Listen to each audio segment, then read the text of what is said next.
नमस्ते, नेपाल अनलाइन स्कुलमा स्वागत छ। आज हामी सम र एनीको एक्सरसाइज गर्न जाँदैछौँ। हामीले सम कुन बेला युज हुन्छ, एनी कुन बेला युज हुन्छ भनेर एउटा ग्रामेटिकल रुलको भिडियो गरेका छौँ। त्यो भिडियो तपाईँले हेर्न सक्नुहुन्छ र यो एक्सरसाइज गर्न तपाईँलाई धेरै नै सजिलो हुन्छ। अब फर्स्टमा मैले के भन्न चाहेँ त भन्दाखेरि सम पोजिटिभ सेन्टेन्सेसमा युज हुन्छ र एनी नेगेटिभ सेन्टेन्सेसमा युज हुन्छ। ठीक छ, okay.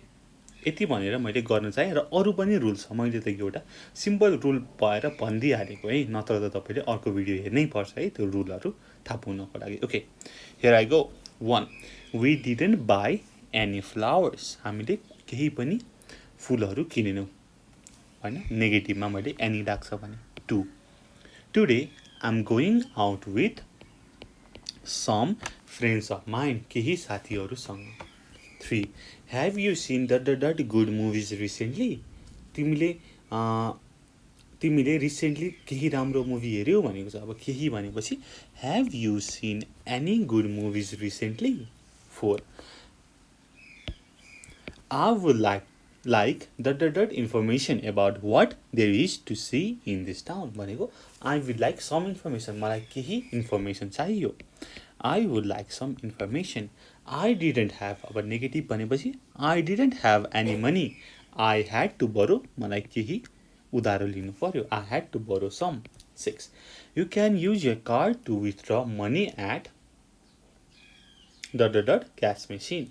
You can use your card to draw money at, अब के त, any cash machine, कुनै पनि क्यास मेसिनबाट त कार्ड हाल्यो भने त पैसा आउँछ नि त हो, so any. 7, those apples look nice, shall we get some? उतै हेर त एप्पल कस्तो राम्रो देखिएको, हामी केही लिउँ त, किनौँ त भनेर भनेको छ।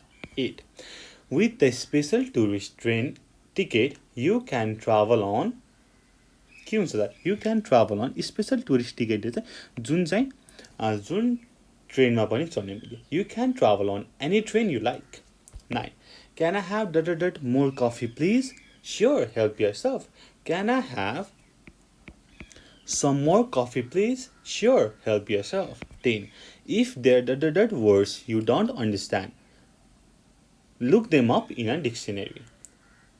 If there are any words you don't understand, look them up in a dictionary। 11, we wanted to buy grapes, but they didn't have in the shop। We wanted to buy some grapes, but they didn't have any in the shop। ठिक छ, okay. यस्तै गरी अब नेक्स्टमा जाउँ।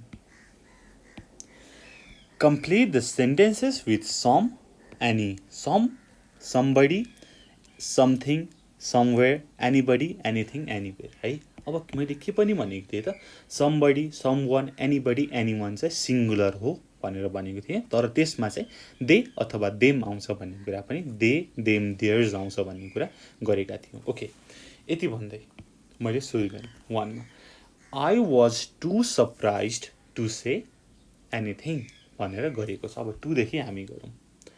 There is at the door, can you go and see who it is? अब को भनेर भनेपछि कोही त छ त।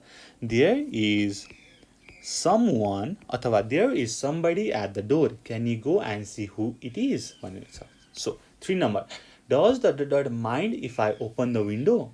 Does, अब कसैले माइन्ड गर्नुहुन्छ त, does anyone अथवा does anybody mind if I open the window भनेर भनेको छ। 4, I can't drive and I don't know, मलाई केही पनि थाहा छैन कारको बारेमा, and I don't know anything about cars। 5, you must be hungry, why don't I get you, अब तिमीलाई त भोक लागेको छ र तिमीलाई केही खाना ल्याइदिउँ भनेको छ। Why don't I get you something to eat? Why don't I get you something to eat? 6, Emma is very tolerant, she never complains about, उसले केहीको बारेमा पनि कम्प्लेन गर्दिन। She never complains about anything। 7. There was hardly ... on the beach. It was almost deserted. त्यहाँ hardly केही पनि थिएन. There was hardly anything on the beach. It was almost deserted. 8. Let's go away. Let's go. अब ... w𝗵𝗁 अब कतै जाउँ भनेपछि where लाग्ने भयो. Let's go somewhere w𝗵𝗁. 9. I'm going out now. If ... asks where I am, tell them you don't know. I'm going out. If अब कसैले सोध्यो भने के चाहिँ हुन्छ त? If anyone asks where I am, tell them you don't know. 10. Why are you looking under the bed? Have you केही हरायो भनेर सोधेको छ. Have you lost anything? Sorry, have you lost something? My bad. Have you lost something हुन्छ है, anything हुँदैन. Have you lost something? है. अनि हामीले के पनि भनेका थियौँ त, सम कुन बेला लाग्छ त? जब तपाईलाई लाग्छ something existed. है, केही कुरा छ भन्ने तपाईलाई विश्वास छ अथवा थाहा छ भनेदेखि सम लेख्नुहुन्छ. र तपाईलाई केही कुरा छ भन्ने कुरा थाहा छैन भनेदेखि any भनेर लेख्नुहुन्छ भन्ने कुरा पनि गरेको थियौँ. 11. There is no parking area. ... who parks their car here will have to pay fine. अब जसले यहाँ पार्क गर्छ त्यसले फाइन तिर्छ भन्ने कुरा छ. 11. Anyone अथवा anybody who parks their car here will have to pay a fine. 12. Quick, let's go. There's ... coming and I don't want ... to see us. There's के हुन्छ त? There's someone coming and I don't want मलाई कसैले नि देख्न मन छैन. And I don't want anyone to see us. 13. They stay at home all the time. They never seem to go के हुन्छ त? They never seem to go anywhere. They never seem to go anywhere. 14. Jonathan stood up and left the room without saying केही पनि नभनिकन गयो. Without saying anything. 15. Can I ask you ... Sure. What do you want to ask? Can I ask you something? Can I ask you something? Sure. What do you want to ask? 16. Sarah was upset about ... and refused to ... Sarah was upset about के त भन्दाखेरि something. केही कुरासँग त upset छ नि त. Sarah was upset about something and refused to talk to कोहीसँग पनि बोल्न, to anyone. 17. I need ... to translate. Is there ... here who speaks English भनेर छ. I need अब के हुन्छ, कोही चाहियो, मान्छेको कुरा गरेको छ. I need somebody to translate. Is there anyone here who speaks English? 18. Sue is very secretive. She never tells ... She never tells anyone anything. She never tells anyone anything. She never tells anyone anything. ठिक छ? Okay. यस्तै गरी अब नेक्स्टमा हेरौँ त. हाम्रो last एउटा कुरा छ, यो पनि गरिहालौँ न, हैन? किन छोड्ने? Complete the sentences. Use any plus noun, anybody, anything, anywhere. 1 मा हेरौँ. Which bus do I have to take? Any bus. They all go to the center. जुन लिए पनि हुन्छ, कहाँ जान्छ त? सेन्टरमा जान्छ. है? अब 2. अब यो गर्नुभन्दा अगाडि मैले थोरै यसको कन्सेप्ट दिन चाहे. यहाँ एनी प्लस एनीबडी, एनीथिङ, एनीवेले के बताउँछ भन्दाखेरि तिमीले जे गरे पनि हुन्छ, त्यसको रिजल्ट सेम छ. जस्तै एनी बस भनेपछि जुन बस लिए पनि हुन्छ, तिनीहरू सबै सेन्टरमा जान्छ नि त, हैन? ठिक छ है. It doesn't matter what you choose.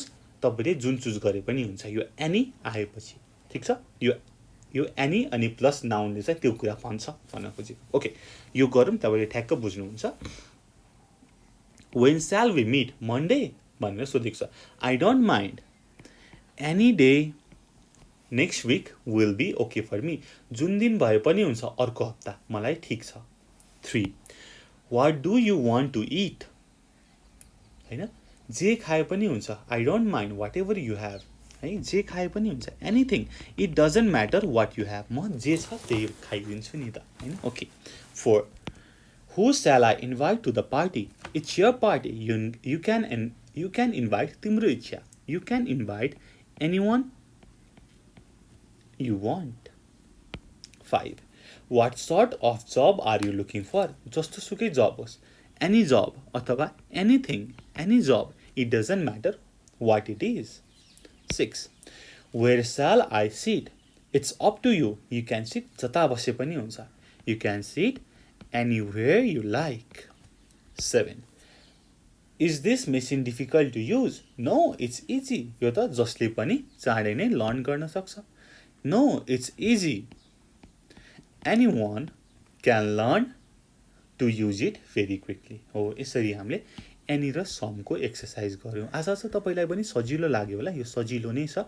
र म के भन्छु भन्दाखेरि चाहिँ यो हामीले यसको ग्रामेटिकल रुलको भिडियोमा सानो सानो कुराहरू गरेका छौँ है. त्यो चाहिँ अलिकति इम्पोर्टेन्ट छ एनी र समको केसमा. हो, तपाईँले त्यो भिडियो हेर्नुभयो भने चाहिँ तपाईँलाई एकदमै इजी हुन्छ. त्यति भन्दै यो भिडियो यहीँ टुङ्ग्याउन चाहन्छु. Thank you so much for watching. Until next time, good by.